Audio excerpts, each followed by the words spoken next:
Abyssal Murmurs. Today, we will dive into a true story as recounted by a friend of mine. Let's begin now. The story is titled The Rape of a Corpse. The morgue at the hospital was always desolate and cold. It was a place no one wanted to visit. But Robert was different. At 60 years old, he had nearly 30 years of experience in this profession, which involved using makeup and cosmetics to make the deceased appear lively and vibrant, almost as if they were still alive. He even had to patch up body parts that were not intact. People referred to him as the makeup artist for the dead. Whenever he heard this title, Robert felt a swell of pride because, for him, it was a job that allowed him to support his family while accumulating virtue for his children and grandchildren.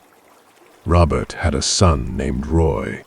At 35, Roy had already been married and had 2 children. Since Roy and his wife divorced, he had moved in with Robert and his wife. Seeing his son wasting his days away, playing and loafing around troubled Robert greatly.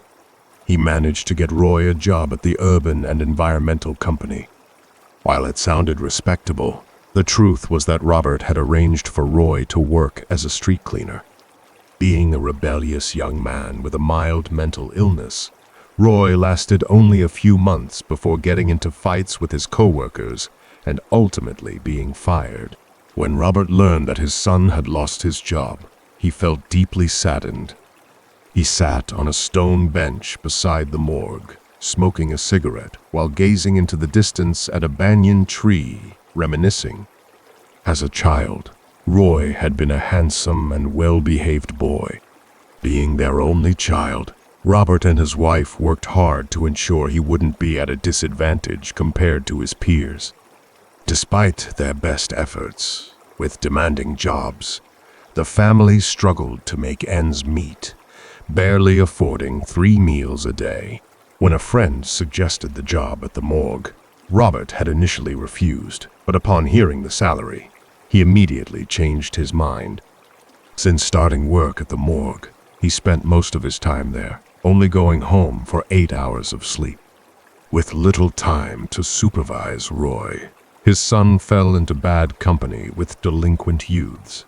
One day, while racing, Roy was thrown from his bike and sustained a head injury, resulting in mild mental health issues. Every few months, Roy would have episodes, destroying furniture in the house. Robert and his wife were thrilled when Roy married and had 2 children. However, it wasn't long before Roy's wife couldn't tolerate his behavior any longer and filed for divorce, taking the children with her. Today, whether it was a fortunate day or not, it was already past mid-afternoon, and Robert had not received a single call to pick up a body. So he decided to leave early. His home was located in a slum right by a canal, which always reeked of garbage as residents irresponsibly disposed of their waste. When he returned home, he found Roy gathered with some young men playing cards. Robert was furious. He stormed over and kicked the card game up into the air, shouting, "Damn you! Get out!"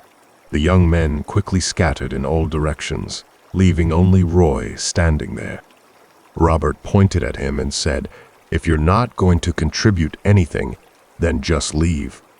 This house doesn't have room for people like you." Hearing this, Roy retorted defiantly, "I'd rather you let me work at the morgue than have me standing out here sweeping the streets. I won't do it." With that, Roy walked away. As night fell, Robert lay with his hands behind his head, contemplating Roy's words. It was true. He had considered several times the possibility of bringing Roy to work at the morgue. Yet, thinking of the coldness that had accompanied him for over half his life, he found himself hesitant. He also believed that Roy didn't have the right temperament for this line of work. But perhaps he was mistaken. Perhaps this job could change Roy's character. He recalled the days when little Roy would tag along with him to the morgue. In those early days, worried about the impact on his son's psyche, Robert only allowed Roy to play in the courtyard. Feeling bored, playing alone, Roy's curiosity led him to sneak a peek at his father's work. Unlike other children who would cry in fear upon seeing a corpse, Roy felt nothing. In fact, the bodies seemed to captivate him, and he would approach them, reaching out to touch. Robert was taken aback by his son's behavior. After that incident, he limited Roy's visits to his workplace. This morning, Robert woke up earlier than usual. He dressed more neatly than he typically would. He headed to the hospital but didn't go straight to the morgue. Instead, he turned into the director's office. On seeing Robert, Frederick came out, smiling, and said, "How are you, Uncle Robert?" Robert quickly replied, "I'm doing well, Director." Frederick smiled broadly and grasped Robert's hand tightly, saying, "It's strange, Uncle Robert. We've been working together for nearly 30 years in this tiny hospital, yet it seems we hardly see each other more than twice a year." In a polite tone, Robert responded, "Yes. We only meet on New Year's Eve and on February 27, Doctor's Day. Then I assume you're here today for something important. Come in and have a cup of tea, and let's chat," Frederick said. Robert parked his bike and walked into the director's office. Frederick poured a steaming cup of freshly brewed tea and pushed it toward Robert, saying, "Drink up. I hope you're bringing me good news, and not bad. If you're here to quit, I might just resign too." Fearing Frederick might misunderstand his intentions, Robert interrupted, "No, it's not that, Director. I... He hesitated. Although he had worked at this hospital for 30 years, he had never asked anyone for a favor, especially not Director Frederick.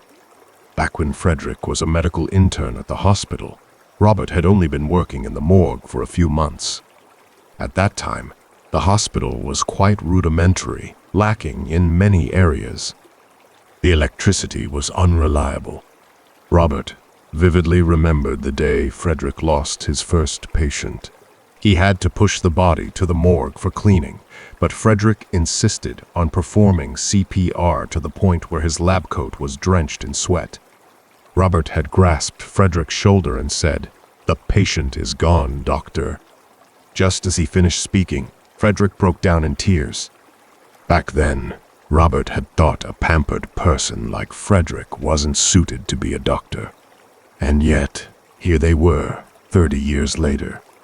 Seeing Robert hesitate, Frederick placed a hand on his shoulder and said, "Go ahead, Uncle Robert. If I can help, I definitely will." "Yes, I would like to ask the director to let my son Roy work at the morgue," Robert replied. As soon as he finished speaking, Frederick clapped his thighs and laughed heartily. "Oh my, that's fantastic. Absolutely fantastic, Uncle Robert. I've been having a headache over the morgue situation. You know as well as I do that anyone who comes to work there only lasts a week or two. I owe you a big thank you for this. So when can Roy start?" "Well, Roy is currently unemployed. He can start whenever you're ready, Director," Robert responded. "Then please tell Roy to arrange to come in on Monday at the start of the week," Frederick instructed. Robert was taken aback by how smoothly everything was going. He stood up to say goodbye to Frederick and rode his bike over to the morgue, feeling joyous about the day's events. Time passed. Roy had been working at the morgue for 2 months. Robert and Roy were assigned to alternating shifts. Robert worked during the day while Roy worked at night, and vice versa. Robert felt delighted to see Roy arriving at work on time, frequently learning from him how to apply makeup and paint nails as requested by the families of the deceased. It brought him joy to see that Roy had finally settled down and was dedicated to his work. For his part, Roy felt as though he had found a job that suited him. He was excited about the challenging nature of the work. Tonight, he was assigned the night shift. After finishing dinner at 7 in the evening, Roy headed to the hospital to take over for Robert. His workspace was a small room that could barely fit a bed. Lying on the bed and looking out the quiet window, he occasionally heard the sound of birds flapping their wings and the calls of stray cats. Just as he was drifting off to sleep, his phone rang, alerting him to go to Section E of the hospital to pick up a body. Hearing Section EE, Roy smiled, for it was the area designated for treating heart patients. When someone died of heart issues, the bodies tended to remain intact, unlike in the emergency room, where victims of traffic accidents often arrived in a much worse state. It's like in Area C of the Cancer Treatment Center, where the bodies swell up even after death, while others just wither away, leaving only skin wrapped around bones, which looks really terrifying. Push the cabin to Area E before signing the acknowledgement form. As was his habit, Roy glanced at the words attached to the end of the patient's bed. Name, Valerie, 22 years old. At the morgue right now, there is only Roy and the body that Roy just pushed down there. In the early days of working, whenever Roy uncovered a corpse, he would pull the sheet off with a swift motion, and before he could collect himself, he would be confronted with the sight of dismembered, decaying body parts, causing him to vomit uncontrollably. As he had experienced, this time Roy did not rush but slowly lifted the white cloth that was covering the patient's body. As is known, this corpse is a girl named Valerie, 22 years old. When Roy saw Valerie, it was as if he was spellbound. Roy stood frozen, holding his breath as he gazed at Valerie. Valerie is very beautiful, a beauty that is hard to describe. Valerie lay there, dead but still beautiful, like a painting of a girl sleeping. Roy gently unbuttoned each button of the patient's shirt on Valerie's body as he bathed her. The button of her blouse was undone just enough to reveal Valerie's delicate figure, as translucent as ice and as pure as jade. When the third button was undone, it revealed Valerie's firm, soft, pearly white breasts. Seeing the breasts of the young woman in her 20s swaying in her blouse, Roy could no longer contain himself. Roy put his hands into the cold, icy breasts of Valerie. As if not satisfied, Roy hurriedly took off the shirt from Valerie's body and began to touch and feel all over her. Roy closed his eyes and leaned down to kiss the cold body passionately, then lowered himself to kiss Valerie's breasts. Roy's hands continued to roam over her body before he pulled Valerie's pants down and let his filthy tongue kiss its way from her neck down to her heels. At this moment, the howling wind swirling outside mixed with the cries of wildcats fighting for prey did not wake Roy. Roy saw those things as cheering him on. Thinking that, he pulled down his pants, jumped into the cabin, and thrust his filthy self between Valerie's legs, moving rhythmically. While bouncing, Roy squeezed the mouth of the corpse and shouted in a twisted manner, "Moan for me. Baby, it seems that your message is incomplete. Could you please provide the text you would like me to translate?" After the event, Roy lay sprawled on Valerie's body, panting heavily. A few minutes later, as if afraid of something, Roy stepped down to wash the body thoroughly and then pushed it into the cold room. Then Roy went back to his room and lay on the bed by the window to sleep. As Roy was dozing off, he heard the sound of footsteps as light as the wind stepping on a dry leaf outside the door. A girl's voice echoed softly in the breeze. "THEWRATCHEDONE." Roy heard a voice echoing in his ear, but the voice was sometimes clear, and at other times it sounded like the wind whistling by before suddenly fading away. Working in this morgue every day, he hears plenty of strange voices. Thinking that, Roy clicked his tongue and rested his hand on his forehead, recalling the scene of him riding on Valerie's corpse, flailing about. He imagined a million romantic things he would do for Valerie if she were still alive. Thinking that way, he felt quite kind, and he flashed a bright smile as if he wanted to show the whole world that he had captured the body of a golden branch and jade leaf. While he was sitting cross-legged, feeling quite pleased, a voice called out from the window in a distant, echoing tone that startled him. "Hey, I've gotten lost. Can you help me a little?" He turned to look, and there was a beautiful girl in an exceedingly cool outfit. His eyes widened as he stared intently at the girl's cleavage, swallowing hard before asking, "Where did you get lost?" The girl gently replied, "Yes, I was heading to Area E but ended up getting lost here." He jumped up, grabbed the jacket and flashlight that were on the table, and walked over to the window where the girl was standing. He mockingly said to the girl, "Dressed like that, a bunch of guys would want you to wander around a few dozen times just for them to gawk at you." The girl turned to him and smiled, saying, "But I only like to get lost in your place." On the way, leading the girl through Area E, hearing her speak like that made him chuckle to himself. Having lived in this world for 35 years, this is the first time he has heard such sweet words from a beautiful girl like that. He turned to her and asked, "Do you and I know each other?" "I feel like I know you." The girl smiled and replied, "Oh, really? I don't think I've seen you before." The conversation was going pleasantly when he heard the phone ringing in the morgue. He pointed to the girl. "You go straight, turn right, and then turn right again, and you'll reach Area E. I have to get to work now. Bye." After saying that, he ran frantically towards the morgue, muttering curses. Damn it. Why did the phone have to ring now, of all times? The phone rang incessantly. He gasped as he picked it up, repeating hello, hello, hello, 3 or 4 times. The room is listening. But there was no response on the other end of the line. He was about to hang up when he heard a sobbing voice. "Who is that?" he asked. The cries grew louder, but still no one answered. Suddenly, a voice shouted over the line, "You bastard!" Then just hung up abruptly.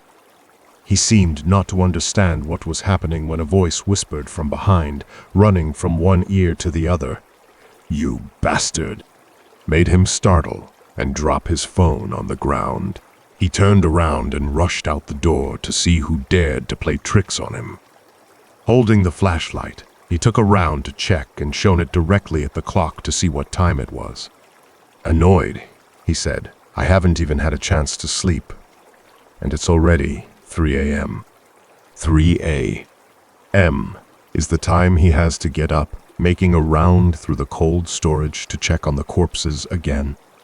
He let out a sigh and walked straight to the cold storage to check, partly out of laziness and partly because he thought it wasn't necessary. He didn't turn on light switch. Today, here, there is only Valerie's corpse. He shone the flashlight directly into the compartment where her body lay. Strange. Clearly, when he pushed her body into the drawer, he had locked it. So why is that lock now undone, causing the stretcher holding Valerie's body to slide out almost halfway? He took the flashlight and walked straight to the drawer that held her body inside, then locked it.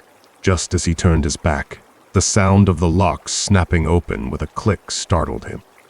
He completely removed the lock to check it, and the lock was not damaged at all. Suddenly, he was startled by the sound of heavy breathing behind him. He turned around and shone the flashlight around the cold room.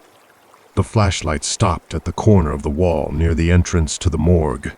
There is someone standing with their face against the wall, long hair down to their back, wearing a white outfit that covers them from shoulder to heel. The sound of nails scratching against the wall. He rushed to the light switch, but saw nothing.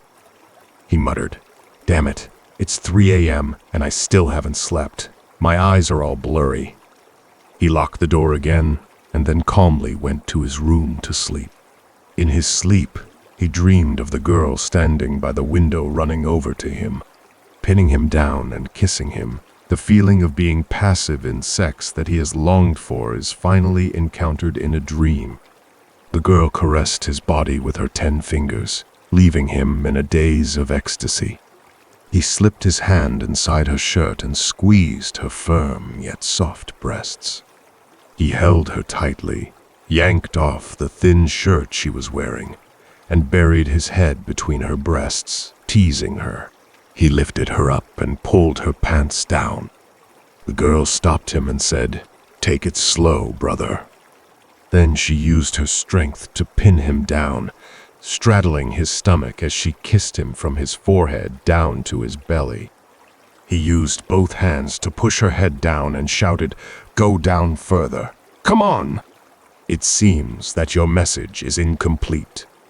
Could you please provide the text you would like me to translate?" The girl kissed his navel, her tongue trailing down through his thick hair. He seemed to want to close his eyes and savor the moment, yet at the same time he wanted to open them to see the scene he had always longed for. He said to her, "Lift your face up so I can see you. It seems that your message is incomplete.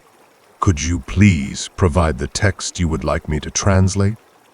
As soon as the girl lifted her face, he kicked her down to the ground. Her face was pale, revealing prominent blue veins, and her cloudy white eyes flashed with a hint of red, full of anger. But she managed to sink her sharp teeth, like 2 razor blades, into his precious part, causing him immense pain. Just then, he woke up. It turned out there was a call from the hospital informing that Valerie's family had come to claim her body. He breathed a sigh of relief because it was just a dream. While waiting for Valerie's family to come down to claim the body, he stood up to look for a jacket to wear. As he stood up, he felt a sharp pain in his private area. Valerie's family members came to see him and nodded in greeting as a way of saying thank you. The nurse brought along a pile of paperwork introducing, "This is Maximus. He is the brother of Miss Valerie." He glanced at the outfit Maximus was wearing and chuckled to himself. He thought, "The outfit looks like it belongs to someone wealthy. I'm sure he'll soon slip a thick envelope into my hand." Thinking that, he eagerly led Maximus straight to the cold room, constantly talking. He carefully bathed Valerie's body, seeing that she was still young. He even painted her fingernails and toenails, even though her family didn't ask for it. Maximus's face was filled with suffering. He couldn't care less about what he was saying. He unlocked the cold room and turned back to look at Maximus. "You go in here." Maximus looked in the direction he pointed and shouted in horror, "What is that?" He quickly turned his face towards the cold room. Valerie's drawer burst open, causing the stretcher containing Valerie's body to fall to the ground, leaving the corpse sprawled out on the floor, revealing a face that had turned pale from being in the cold storage, with both eyes wide open. He hurriedly ran over to check and quickly lifted the cloth to cover Valerie's face, then picked up her body to place it on the stretcher. He turned back to explain to Maximus and the nurse that the latch was broken. The nurse was very confused when she saw that scene. She stood close to the corner of the wall near the entrance, and she saw the words at her eye level on the corner of the wall. "The bastard." At 8 a.m., Mr. Robert arrived at the morgue to take over for him. Seeing him tired and yawning repeatedly, the old man expressed his concern and asked, "Did you not sleep last night that you're still yawning at 8 in the morning?" He didn't say a word, just shook his head lightly and signed the handover paper before leaving. The road from the hospital to home is barely 6 kilometers.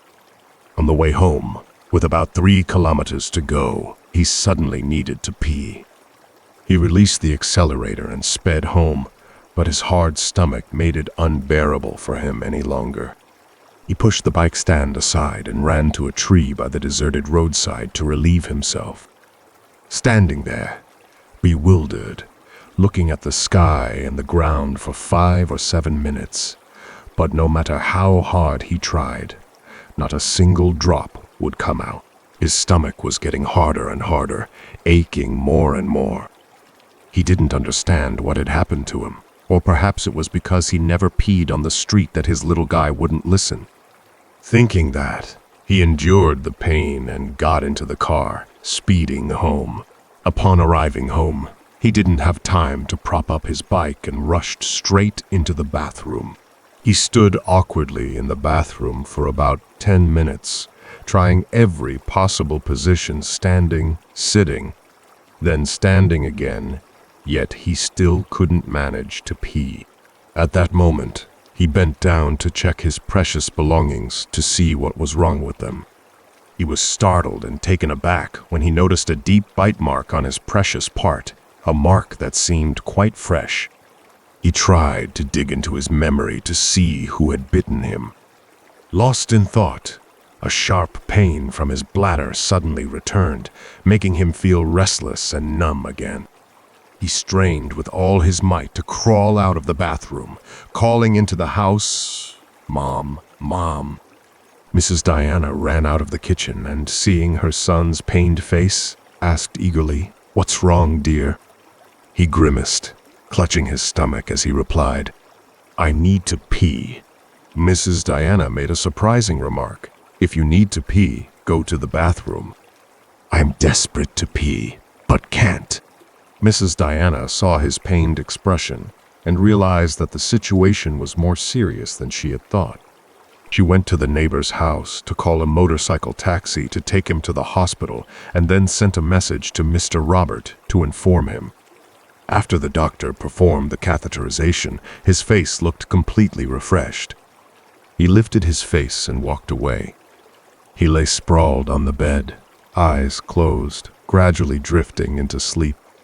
In the hazy state between wakefulness and sleep, he clearly felt someone approach him, lean down, and whisper in his ear, "You bastard." Then she walked to the end of the bed, stared intently at his face, and raised the sharp, shiny knife, aiming it at his groin before bringing it down. He opened his eyes wide and sat up, searching his entire room to see who had the audacity to try to kill him. He frantically overturned the bed and shouted, "If you're brave enough, come out here." Saying that, he smashed everything in the room. Mrs. Diana was very scared to see her son like that, so she called Mr. Robert to let him know. "Come home quickly, dear. Roy is having an episode." After saying that, she ran over to comfort her child. "What's wrong, dear?" "Stay calm, my child." He saw Mrs. Diana running over and grabbed her by the neck, lifting her up and throwing her down onto the floor, shouting, You intend to kill me, don't you?" Mrs. Diana grimaced in pain upon hearing her son say that, and burst into tears. "My child, calm down, my child." He heard Mrs. Diana's sobs and gradually came to his senses, then sat down on the ground, breathing heavily. Mr. Robert came home and gave him a few tranquilizer pills that he took after each episode, and then he fell into a deep sleep. Close to 7 p.m., he woke up because he was hungry. It turns out he hadn't eaten anything all day. He ran down to the kitchen, scooped up a bowl of cold rice, and devoured it before showering and getting ready to go to work. While bathing, he bent down to check his private parts, because they were very sensitive and painful when touched by the water. He saw that the bite mark had become swollen and was oozing yellowish fluid, and his heart was filled with worry. Lost in thought, The voice of Mrs. Diana called out, "Roy, it's time to go to work." The call of daily necessities brought him back to reality. He arrived at the morgue, signed the paperwork for his shift, chatted with Robert for a few moments, and then took his position at work. After a long afternoon nap, he is now very alert. He scrolled through his phone to catch up on the news and kill time before heading to the cafeteria to buy a cup of coffee, which he leisurely sipped in his room. Tonight, the area around the morgue is truly tranquil, the sound of the wind rustling the leaves softly, and occasionally, the familiar sound of stray cats playing with each other can be heard. The phone rang, and he sat up straight to answer. "Hello, the morgue speaking." The voice on the other end replied, "Go to Area E to collect the body, brother." He hung up the phone and hurriedly pushed the cabin through Area E. The area today is very quiet. He went from the ground floor up to the third floor without encountering anyone. He pushed the cart to bed, number 6 on the third floor. He went to pick up the body yesterday at the new bed, and he met the nurse there. Seeing the nurse smile because she recognized someone who had just gotten lost yesterday. "Oh, do you work here?" "Yes, I just started working a few days ago." Hearing that, he scolded her. "It's been a few days and you're still lost." As he spoke, he signed the document acknowledging the receipt of the body. Before pushing the corpse away, he turned to the nurse and asked, "What was your name again?" The nurse just pointed at the name tag and said with a smile, "My name is Valerie." He smiled brightly like a flower and said, "Valerie, how about going for a coffee with me sometime?" At this moment, the morgue only had him and the body lying there. Still following the old procedure, he slowly lifted the white cloth that was covering the patient's body. As the body was just uncovered, he had a vague feeling that something was off, and he quickly pulled the entire sheet down. That corpse is none other than him. He let out a loud scream, trembling all over, and quickly ran to the death certificate to verify the information again.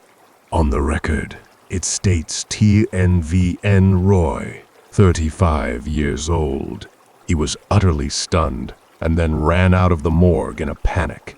While running, he glanced back at the door where his body was kept, then crashed into the nurse named Valerie. He saw her, Valerie, and shouted, "What are you doing to me, Miss?" Valerie burst into a haunting laugh and transformed into a female ghost with long hair, a pale face marked with blue veins, and eyes that were completely white. She looked at him and shouted, "You bastard! You will pay for this!" After hearing those words, he fainted. The alarm clock rang at 3 o'clock, startling him awake. He found himself lying neatly on the bed and breathed a sigh of relief. "Thank goodness, I was just dreaming." According to his habit, he got up, put on his jacket, and took a flashlight to check around the area. But he suddenly remembered that there were no bodies today. He was about to take off his shirt to go to sleep when the urge to urinate hit him again. He went to the bathroom and stood there, hesitating for about 10 minutes without being able to pee. On top of that, his precious part was aching more than in the morning. He thought he should go back to his room and wait for morning to see the doctor. He went around to the back of the restroom to take a shortcut through the morgue to get back to his room quickly. As he passed by the morgue, he noticed the lights were still on. He quickly walked to the door and peered inside, where he saw a cabin in the middle of the room, covered with filthy, stinking, dry leaves. He approached and then ran away in panic. It turned out he wasn't dreaming. He was running headlong when he heard someone calling him Roy. Roy. That's Giselle. She has been a janitor at this hospital for nearly 10 years now. Every morning at 5 a.m., she goes to the morgue to sweep up the leaves. He never paid attention to her presence. In fact, he was even annoyed with her because every time they met, she would smile, talk, and ask him a few questions. Now, when I hear her voice, I silently feel grateful. He was looking around anxiously to find the female ghost when, from the body tree, she called out, "Roy, what a relief. I was just wondering who to ask for help when I ran into you. Can you help me hold this rope?" He stood up, acting on instinct but not paying attention to what Giselle was doing. As she was tying the rope to the body tree, she explained, "The roots of this body tree are very weak now. I'm afraid it won't be able to withstand the force and might uproot and die, which would be such a waste. Do you think it's leaning all the way to one side? Just climb up and it will come off right away. Is that right, Roy? Hey, Roy, can you hear me?" He was looking around to find the female ghost, afraid that it would suddenly appear anywhere and show its pale, ghastly face to scare him. The urgent call of Giselle brought him back to reality, and he replied yes. After tying up the body branch, she climbed down to grab a broom to sweep the yard. Her constant chatter gradually helped him regain his composure. For the first time in his life, he felt that a chatty woman could be so pleasant. He put his feet up on the chair and rested his head on his knees, dozing off without even realizing it. The sky was just beginning to brighten, and the sparrows chirped excitedly, calling to each other to go find food. The distant sound of laughter and conversation echoed in his ears, startling him. He was drenched in sweat, running a fever, and had to pee as well. He groaned softly, clutching his crotch, slowly making his way to the bathroom. He stood there, unzipping his pants to take out his manhood, but he was in pain. His hand touched something slimy and gooey. When he brought it to his nose to sniff, it had a musty, fishy smell. He gently and slowly pulled his pants down to check. His private parts were oozing pus, soaking the back of his pants. The white and yellowish pus mixed with a bit of red from blood made him scared. But first, he should go to the bathroom because his bladder is really uncomfortable. He stood there, grimacing and straining hard, but still couldn't manage to pee. He took his phone out of his pocket and called Robert, asking him to come early to take over his shift so he could go up to the upper area for a checkup. Robert hurriedly ran up, but he had already gone to the upper examination area. As he walked, he pieced together the entire series of events that had happened to him. He mumbled, "Valerie. Valerie sounds so familiar, really familiar." As he got closer to the emergency area, he let out a loud gasp as if he had just discovered something. He shouted, "It's it! It's the one! It's the corpse!" He quickly covered his mouth and stopped because there were many people around him at that moment. His mind was spinning like roasted nuts after finding the answer to the mysterious things he encountered over the past 2 days, and he felt even more afraid inside. Upon arriving at the emergency room, he presented the situation. As he spoke, he kept glancing left and right, and even behind him. He always had the feeling that someone was following him, watching his every move. Partly because he came here for a checkup yesterday, and partly because he also works in this hospital. He didn't have to wait long. After the examination, the doctor concluded that he had a urinary blockage due to an infection. The doctor advised him to be hospitalized, but he said he worked here, and if anything urgent came up, he would run over. Unable to give advice, the doctor resorted to catheterization and prescribed medication for him. Before leaving, the doctor carefully advised him on everything. Stepping out of the emergency room, it was already close to noon. But he didn't go home. Instead, he returned to the morgue to meet Robert. Robert just saw him and shouted, "If there wasn't a single body all night on duty, then why the hell did you drag the cabin out and pile leaves on it? Are you so free that your mind is starting to have issues?" He didn't argue like he usually does, but grimaced and went straight to where you were sitting, saying, "I'm in so much pain, and you can't even ask me how I'm doing. Every time we meet, they just curse without asking the reason." "Am I crazy to pile leaves on the cabin?" Robert heard his son say that and asked, "What's wrong with you?" "I have an infection in that area, which has led to a urinary blockage." Robert heard that and exclaimed, "An infection in that area? What did you do to get infected? Surely you went out with some random girls and caught a disease, right?" He still has a fever and feels weak, so he no longer has the energy to argue with Robert. He intended to ask him a few questions, but found it hard to start because just 2 months ago, on the day he started working, Robert had advised him extensively about the spiritual world. But with his stubborn nature, he didn't bother to listen. He boldly stood up and declared, "Death is the end." Now thinking back on that makes it even harder for him to speak up. Finally, he decided to stand up and go home. Due to the pain in his buttocks that made it impossible for him to sit in the car, he had no choice but to leave the vehicle at the hospital and walk home.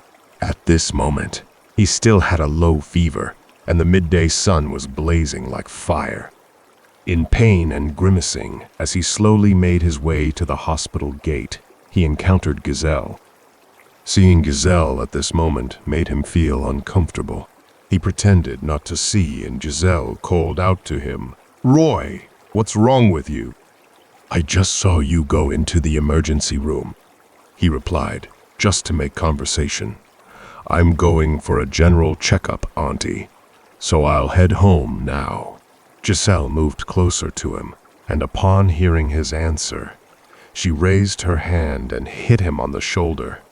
"Are you kidding me? Who goes for a checkup and ends up in the emergency room?" "I already know everything. Just wait for me to get the car to take you home." He was about to refuse, but thought it would be better this way, so he stood in front of the gate, waiting. A little while later, she came out. Before he got into the car, she slipped a carefully folded red piece of paper into his hand and said, "It's a talisman to ward off evil. I know you encountered a ghost last night. Here, take it, it works." He was struggling to find someone to confide in when he heard Giselle say that, and he widened his eyes in surprise. How did you know?" I know you're still being haunted by that female ghost coming to collect a debt." Giselle's words startled him, making him stammer in fear. "It wants to collect a debt from you?" Giselle drove without looking back and asked, "What do you owe it?" Her question made him think, could he really go and talk about the fact that he had raped a corpse? He had to respond defensively. "What debt do I owe that damn thing?" "The story is unfolding when the car stops. We're at your house now. You can get out." "Hey, how did you know my house? I've worked with your dad for nearly 10 years, visited your house a few times, and you think I wouldn't know your home?" With that convincing answer, he could only nod in agreement and then get out of the car. Before entering the house, he turned back and asked her, "Excuse me, do you know anyone who has been bitten by a ghost? For example, if you're walking and accidentally step on a ghost's head, it hurts so much that it bites you." "Is that possible, Mom?" Hearing his question, Giselle burst out laughing. She couldn't believe that a big man who had lived nearly half his life would ask such a silly question. Well, stepping on a ghost's head doesn't hurt the ghost, but getting bitten by one does. He hurriedly asked, "So is there really something, miss? And what will happen to the bitten spot?" Giselle shook her head and said, "I give up. Let me go to the temple to ask the master, and I'll get back to you later." He nodded and walked slowly into the house. Not sure if it's because of the charm or what, but today he ate well, slept soundly, and even managed to urinate. He was very happy, letting out a few familiar song lyrics before scooping a bowl full of rice into his mouth. Mrs. Diana felt happy in her heart to see her son cheerful today. He saw Mrs. Diana and asked her a couple of questions. "Mom, do you know if there's a janitor named Gazelle at Dad's workplace?" Mrs. Diana thought for a moment and then replied, "Yes, a few times when I brought food to your father at the hospital. I saw him, but lately I haven't seen him." "Why is that, dear?" "It seems that your message is empty. Could you please provide the text you would like me to translate? This morning, she gave me a ride home, and she said she has visited our house a few times already." Mrs. Diana, hearing her son say that, asked, "Which Gazelle, dear?" "Is Mrs. Giselle a janitor?" "My dad does work in a hospital, but he works in the morgue. He has been working for 30 years. And have you ever seen any colleagues come here to visit? Even during the holidays, people don't dare to visit for fear of bad luck, let alone come to play." He didn't care about what Mrs. Diana said, because all he could think about was meeting Giselle to thank her for the charm she'd given him. After the conversation with Mrs. Diana, he prepared his things to go to work. That night at work, he didn't encounter anything unusual. He just pushed the cabin to retrieve 2 bodies to clean them up properly. Today, he is in a very good mood. He lies on the bed, pouting and playing the flute when Gazelle appears. She sat down to chat with him about everything under the sun, which made him very happy. He found it strange. Strange, because he had only officially started talking to Gazelle just yesterday. But why does Gazelle give him a sense of trust and familiarity as if she were a soulmate? He was talking to her, but perhaps he was too tired and fell asleep without realizing it. In the morning, he woke up startled and intended to go look for her. But then he thought better of it, believing that it was still early and she was probably busy tidying up somewhere in the corner. This morning, Robert arrived earlier than usual. He told him to go to the hospital to change the bandage, but he replied, "The doctor scheduled me for tonight, Dad." "All right, I'll go to work tonight, and then I'll stop by later." Seeing him obediently respond with yes, yes, Robert was very surprised, but inside he felt excited and happy. He said to him, "All right, you go home and sleep now. After tomorrow night, it will be the end of the week for our shift change." He said yes, sir, very obediently, and then went home.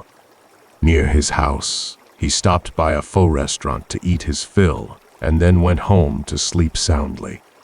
That night at work, before stopping by the morgue to do his job, he swung by the hospital to change his bandage as the doctor had instructed. The doctor informed him the good news that his manhood is showing signs of good recovery. He thought the first person who should hear this good news should be Gazelle. So he ran straight to the janitor's room, excitedly poking his head in and calling her, "Gazelle." "Oh, Giselle."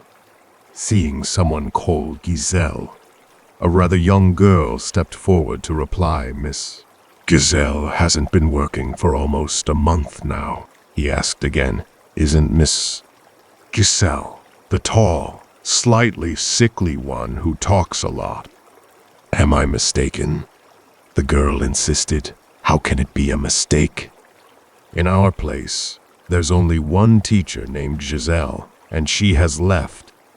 After hearing his answer, he foamed at the mouth and collapsed to the ground. When he woke up, he was lying in the emergency room. Seeing him wake up, the doctors and nurses gathered around him in large numbers. Some people shook their heads in sympathy at him, while others curiously stood by to see his reaction. The doctor who changed his bandages earlier approached him, looking very surprised. Mr. Roy, I don't understand why just 15 minutes ago I changed the bandage for you and the recovery was going well, But 15 minutes later, they brought you in here, and you're—" His head buzzed as if there were bees buzzing inside, making it hard for him to catch every word. He snatched the doctor's conclusion paper and read with wide eyes. "Penis has abnormal drooping." He hugged his head tightly and slapped both sides of his temples hard because of the painful, moaning sound. He angrily stood up and walked towards the door, but was stopped. He shouted, "Where are my clothes?" The nurse hurriedly opened the drawer and ran over to hand it to him. In a painful daze, he reached into his pocket to take out the talisman. His hand trembled as he tore the talisman and read the words written inside. "Go, die!" After reading, he fainted again because the anesthetic was still in effect.